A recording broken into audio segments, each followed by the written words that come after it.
So I had this in my head, and I just wanted to get it out. I need to do a better, like, presentation of it or articulation of it later, and I'd like to discuss it with other people, particularly my friend Steven, who was part of the long discussion we did about art and truth and that kind of stuff, and postmodern art. And anyway, great guy. I know he's a huge Star Wars fan, like in the real sense, not like a Disney Star Wars fan.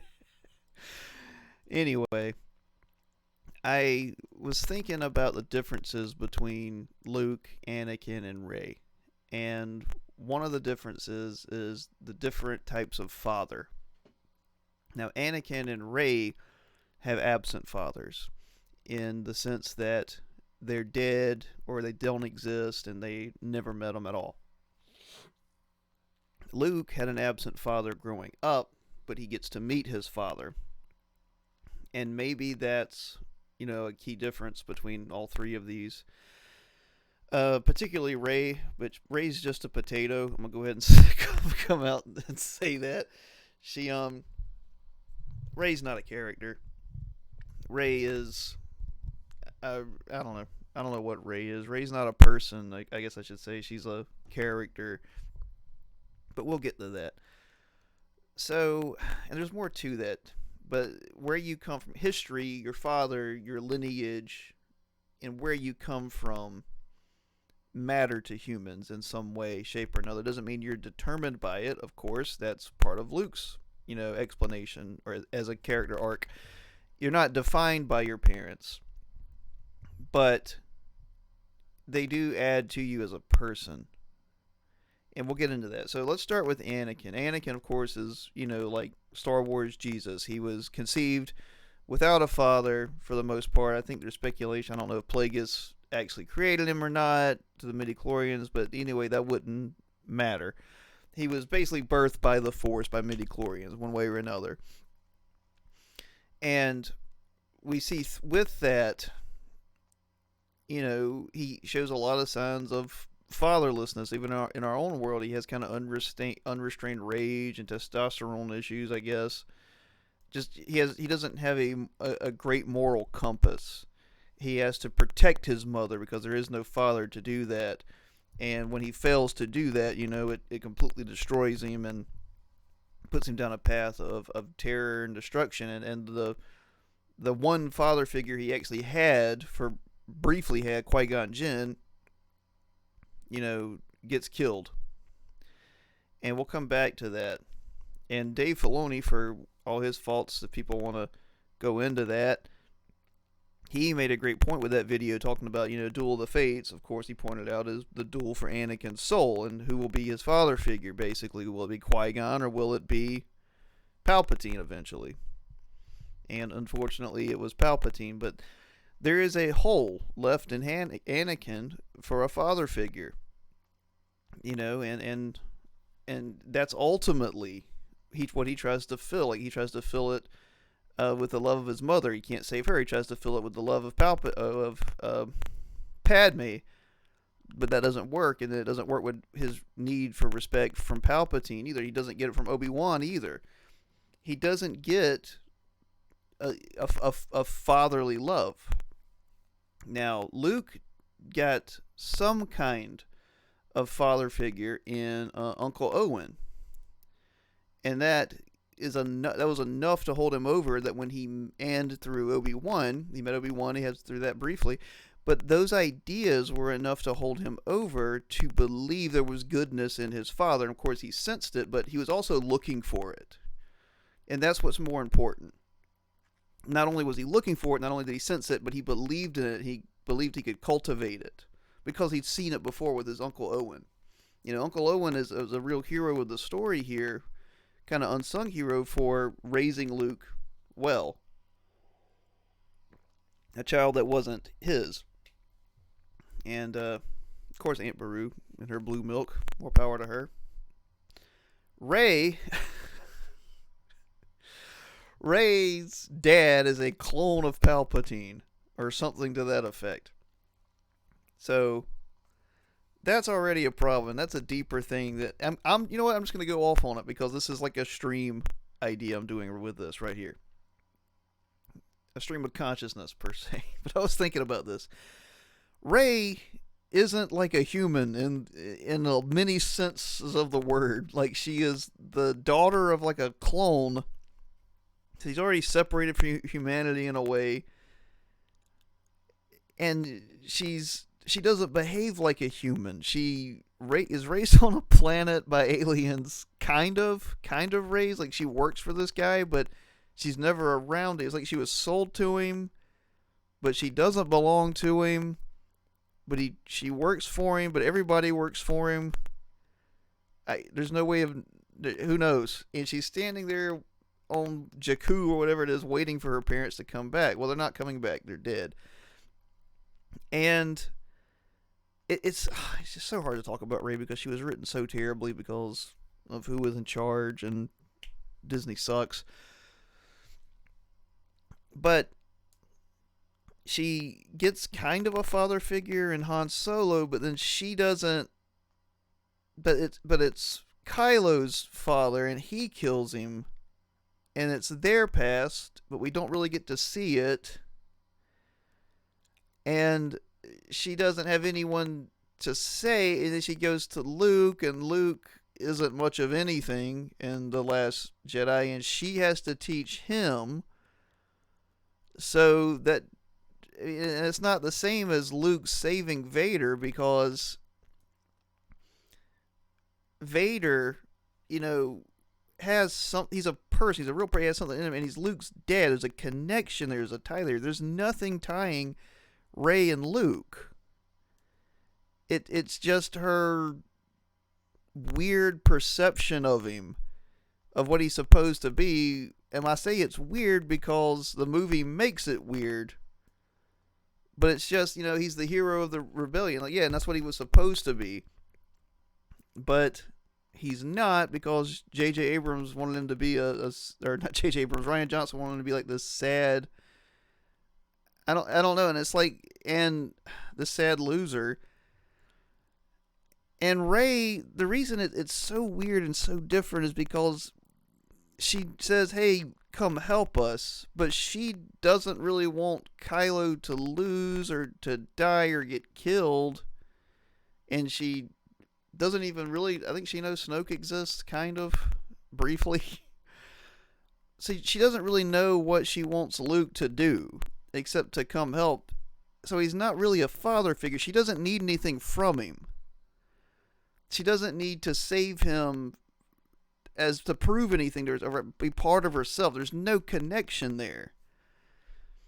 It's this, she's just this person that comes out of nowhere, and that's, so it's, I don't know, it's not really a father figure. It's just kind of her talking to a paper sack, if that makes any sense. There's nothing there.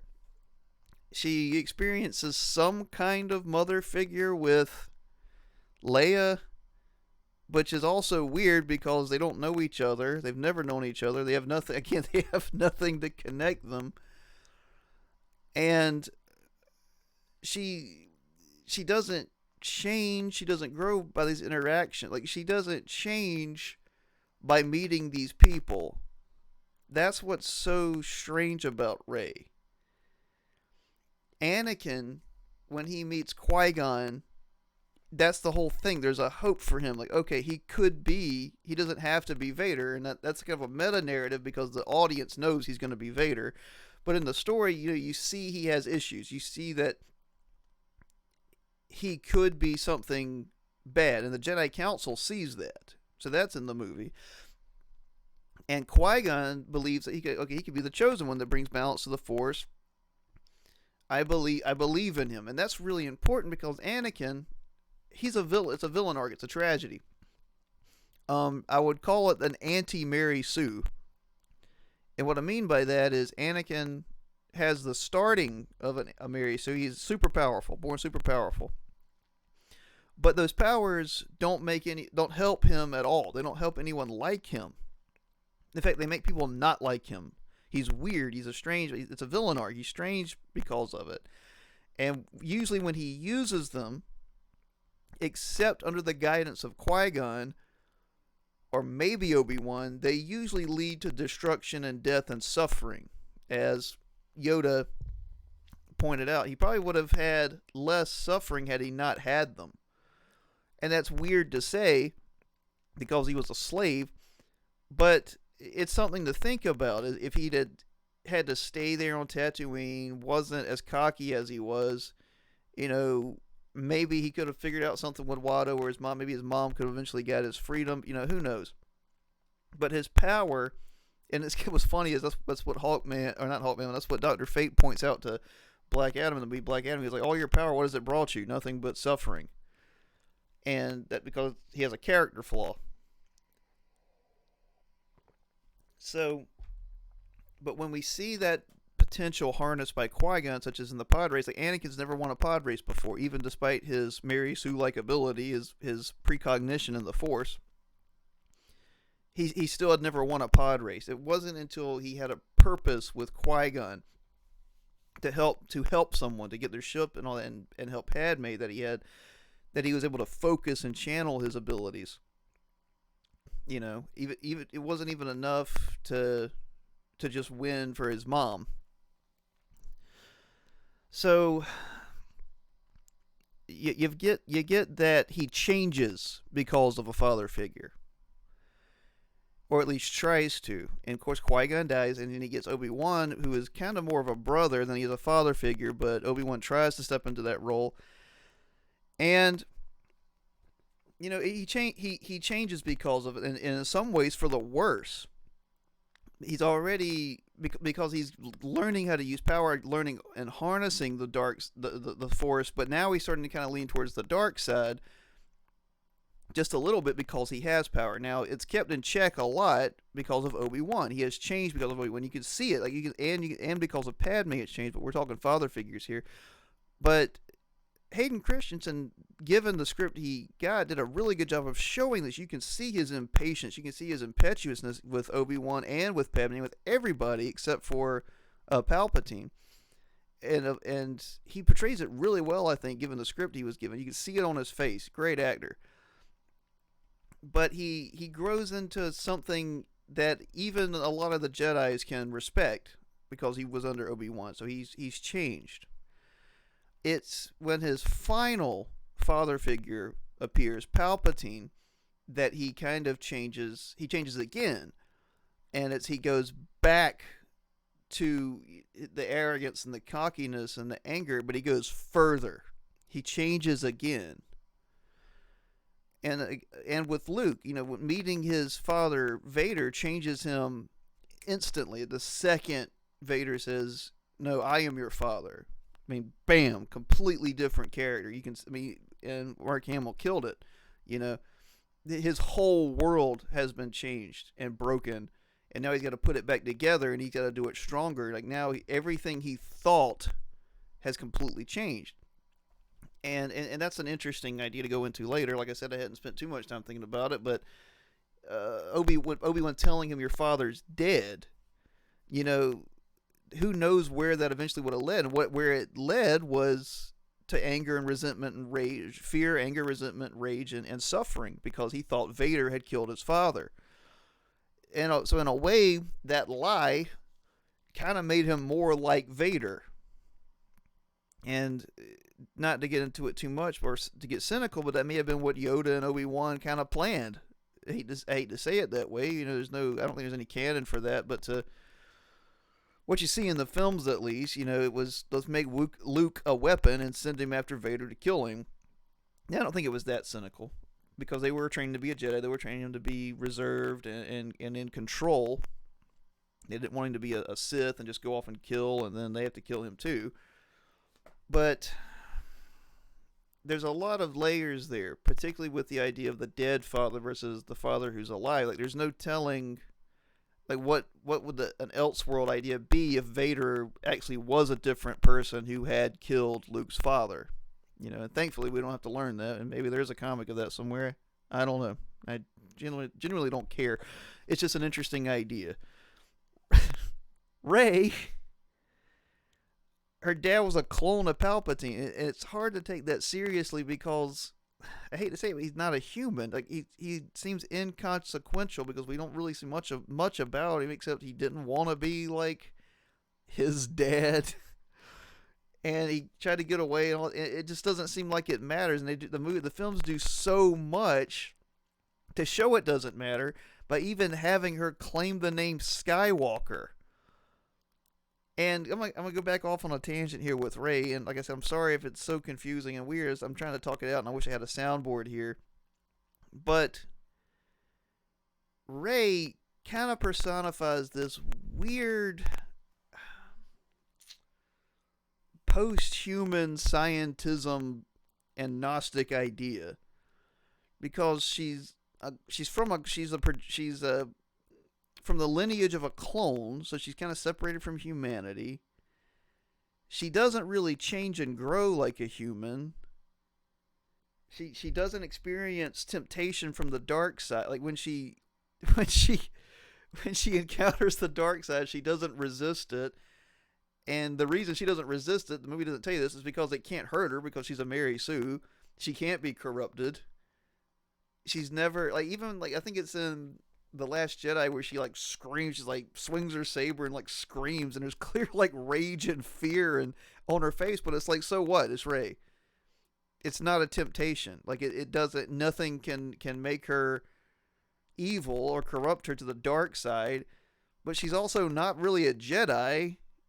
And the argument, oh, well, she's a gray Jedi. Like she's just not really anything. Like what's a gray Jedi? Is a gray Jedi someone that can't be tempted by the dark side? What does that mean? Like what a weird idea if that's exactly what a gray Jedi is, which I don't think that's what it is. I think the gray Jedi is actually someone that is conflicted and struggling with both and knows they're not like ordered enough to be a Jedi and is still fighting the dark side, though utilizing it or whatever. But when you get into that, it just kind of defeats the ideas of the original trilogy. But going to jump to Luke, I mean, Luke did transcend some of that. That's the whole point, is like he didn't kill his father. He didn't give in to rage. He didn't get corrupted. He didn't jump into cynicism and just kill his father and then kill Palpatine, because the original trilogy kind of set it up that it's very hard to escape the dark side once you're in it. You know, like it's so easy to kill Palpatine, and it's like, well, I can just do that and go back. And the original trilogy gave this sense that you can't just go back, you know, and it kind of gave the sense that the dark side of the Force, if you don't control the Force controls you, or more importantly, if you don't control you, the Force controls you. So I feel like a lot of that's kind of been lost maybe with some of the bigger lore, canon, whatever. I don't care. There's a reason that the original trilogy is the best thing to come out of Star Wars ever. And the prequels are good. The sequels are awful. I know some of the EU is good. I know KOTOR is cool as an idea. But the OT is what started it, and that's the basis for it. And you kind of have to go back to that. Jumping back to Rey. Give me just a second.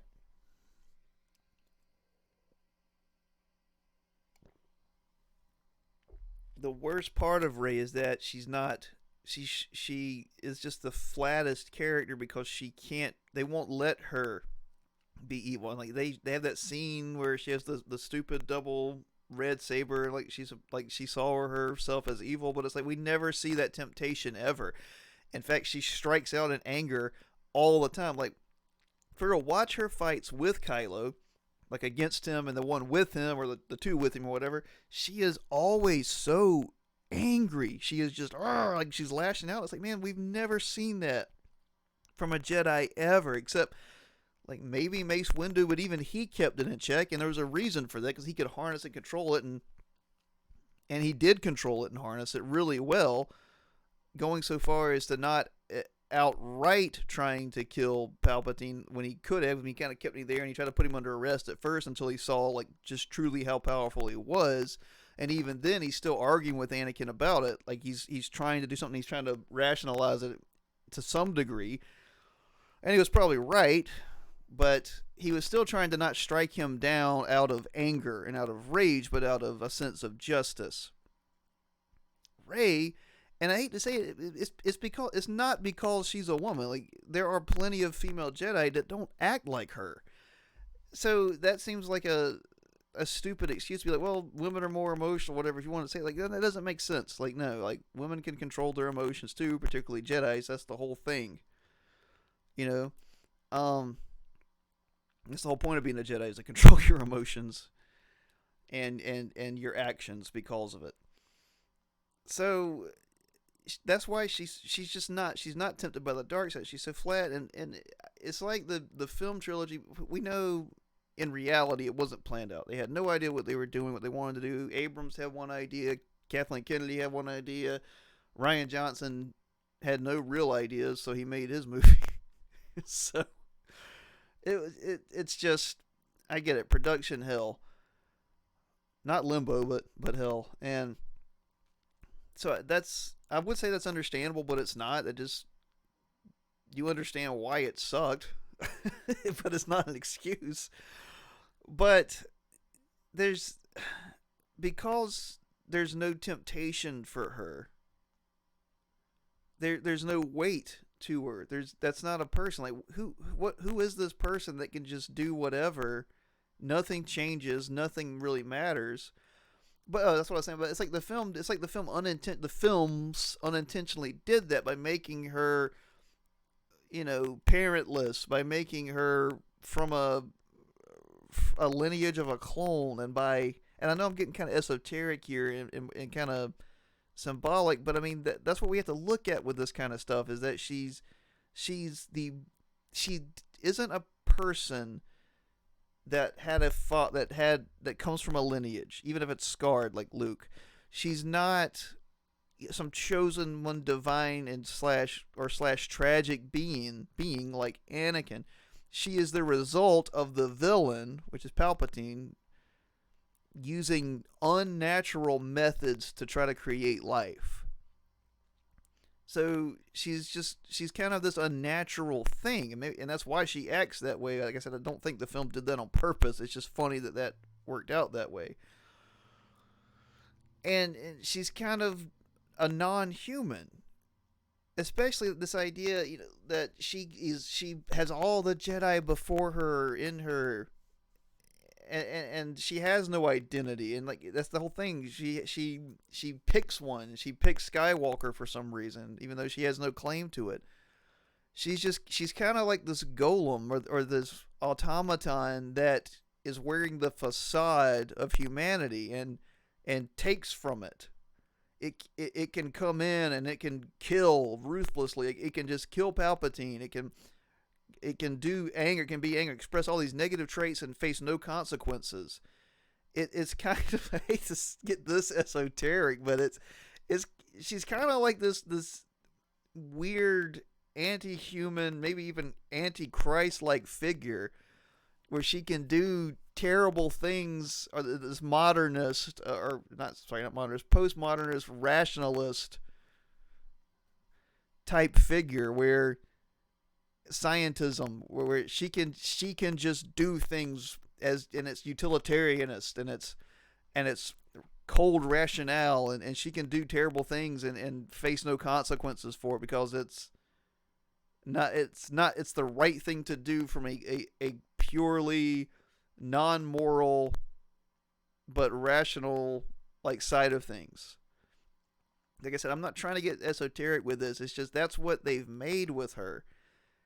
I don't, like I said, I don't think they meant to, but it's what it is. Like, she's not a human, and it's not Daisy Ridley's fault. I mean, I'm not a huge fan of her acting, but I mean, like I said, Hayden Christensen didn't have the best script, but he made it work with his acting. I think her script, I think everything was just so bad she couldn't make it work. Um, and I say that, I think that's right to say, because John Boyega is a good actor, and he still couldn't make it work. He couldn't make Finn work. And Oscar Isaac's a good actor, but he couldn't make Poe work. So I'll blame this one on the writers. But I hope I'm not trying to sound crazy here. It's just, but that's what she is. She's this kind of AI, she's kind of like the creature from Ex Machina, the robot, where you're supposed to think it's alive and it's real because it does what's in its best interest, or it does what's rational, and instead of what's right or good. Why? It's just look at the differences between Luke facing Palpatine and Rey. There's no stakes for her when she's facing Palpatine. There's never any stakes for Rey except the cold rationale of live or die, of one or zero. What does Kylo mean to her, if anything? What does Leia mean? What does Luke? Like, none of these people really mean anything to her. And even by the end of it, even like her parents don't really matter. Nothing really. If her parents mattered to her, why wouldn't she take their like last name, or even her mother's maiden name? I'm sure she could track that down, or track something down eventually. Why would she just assume the identity of Skywalker? And it's because they're trying to say that this is what a Skywalker should be. She finished what Luke couldn't, what Anakin couldn't. She finally killed Palpatine. What it takes to kill evil is the offspring of evil. It takes... Because she didn't even tap into... That's what's so strange. It would be one thing if it was like Palpatine defeated Palpatine by his own hubris. And his offspring... And this is what they tried to do. His offspring chose the path of good and struggled and fought to be good. But that's not what happened. Rey doesn't struggle to be good. She just is. I wouldn't call her good. I would just call her neutral. It's cynically disgusting. I don't think, like I said, I don't think the movie meant to do this, but this is what it did: is that Palpatine created something that can't be stopped, that can't be corrupted by good or evil. It's just cold, and that's what destroys him. It's not good that beats him, even though... And even worse, with the I am all Jedi and all the Jedi, it shows how empty she is. Like, what a shell she is, that all the Jedi kind of possess her and work through her. And that's what... It just seems like she's a tool. It doesn't seem like she's a person. Compare that with Luke's exchange with Palpatine, where Luke has stakes. Luke is there to save his father. And killing Palpatine won't save his father.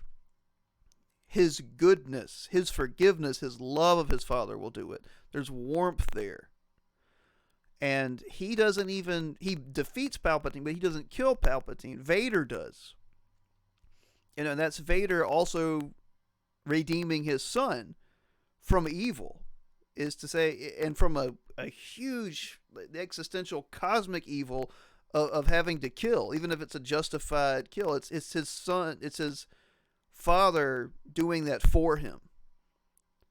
And in an act of beautiful courage, he's not just saving Luke physically by killing Palpatine. He's saying, son, I will bear the evil of this world for you, so you don't have to. And what does Rey get? She gets, and it's even weirder that Kylo Ren fell in love with her when I don't know. She's beaten him so many times, and then she heals him, and it's almost in a way of saying, like, you're so inconsequential to me, because she didn't die for him. He died for her.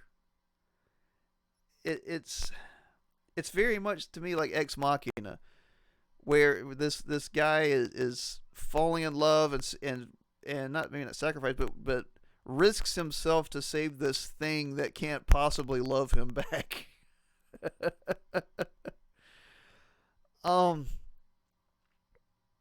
Yeah, I'm not. I guess I'm not trying to.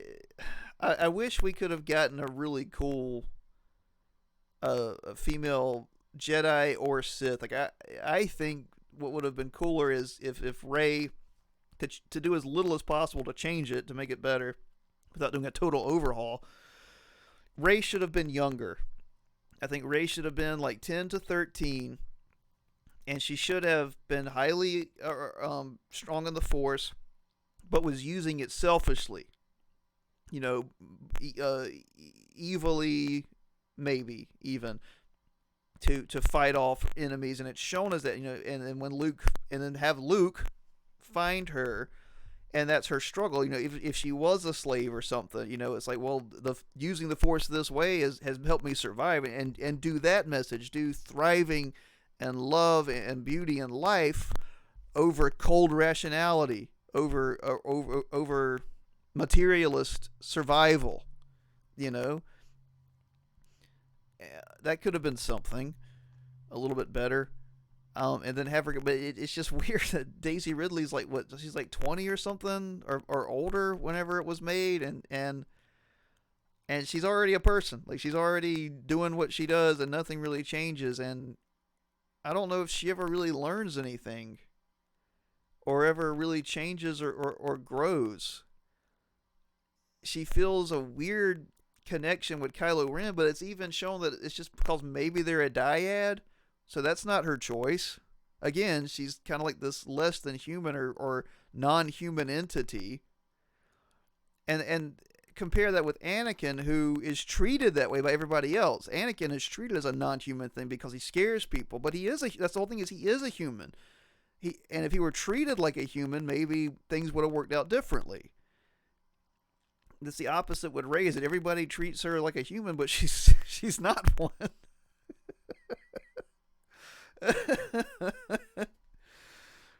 Give me a second.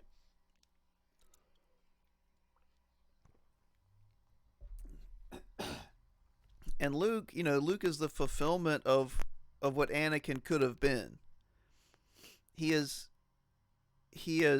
an orphan on a desert planet that, instead of falling from grace and causing more trouble and hatred and destruction, he not only saves himself from that, but saves his father from all the trouble that his father has done too, which gives great hope, a new hope, for the future, is that Luke, rising above his father's sins, can teach his children even more, and then they can rise even above what shortcomings he has, and you can keep going further and spiraling further into the future in a more positive way. Rey is just, she assumes the title Rey Skywalker, and I don't know, nothing happens. She just goes to Tatooine, and then nothing happens. She was just there to do what the plot wanted or said to do, and I mean, she doesn't even really have a friendship with Finn and Poe, which is really weird. It's really weird, these friendships, because people are like 20 or 30 something years old, and they I don't know, that's a whole other thing. It's like, for some reason, these characters that act way younger than they should. I mean, when you look at Harrison Ford as Han Solo, I mean, he looks like a man, and he acts like a man. Maybe a playful scoundrel, but he still at least carries himself like a man, versus a lot of the other characters in the sequel trilogy. They just kind of talk like children, and they always have the older generation above them, and they're relying on them, but not in a good way, because they don't really learn from them in a proper way. They're just kind of there. There's so much wrong with the trilogy. I'm not going to go there, but anyway, there's no archetype of the father for Rey until, I wouldn't even say Palpatine is, because they even make a point to say grandfather, but she doesn't feel any connection to him really, and they kind of try to shoehorn that at the end, that, oh, she could be evil because he's evil, but once again, we don't see, the only time we see that is she accidentally blasts Force lightning, and then that's not a problem ever again, and then she sees her reflection of her evil self of what could be, but there's nothing to show, like, the Force lightning thing was an accident, and even then, it's like, I didn't even know you could do force lightning as an accident. Maybe that's wrong for me.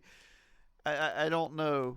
It's I can't I can't say it better than I already have, and maybe that's a problem on my end. I don't want to drag on too long, but she's just a non-human creature, and I think part of that has to do with the lack. She had no. There's no family structure, and I mean this from like the greater sense, like the way the movie did it, not just the character with her family gone. She comes from nowhere, and she goes nowhere. And what's funny is Kylo Ren kind of said that in the second movie, but then they did nothing with it because that's how Ryan Johnson works. He'll say something really loud and obvious and then do nothing with it or counteract it later and then retry to save it later, and he ends up back in the same place. And if maybe they'd have run with that and she strived to be a good person and be her own person, maybe we could have something and really dedicated herself to the training of the Jedi. And but we didn't get that. We get that she just becomes a Skywalker after viciously killing Palpatine because the Jedi told her to, and having no moral struggle with it. Yeah, Rey has no moral struggle ever. She's just this being that does things. Um, yeah, that's all. That's all I got for right now. I'd love to talk about this more later, but I had to get this out of my head. All right, see ya.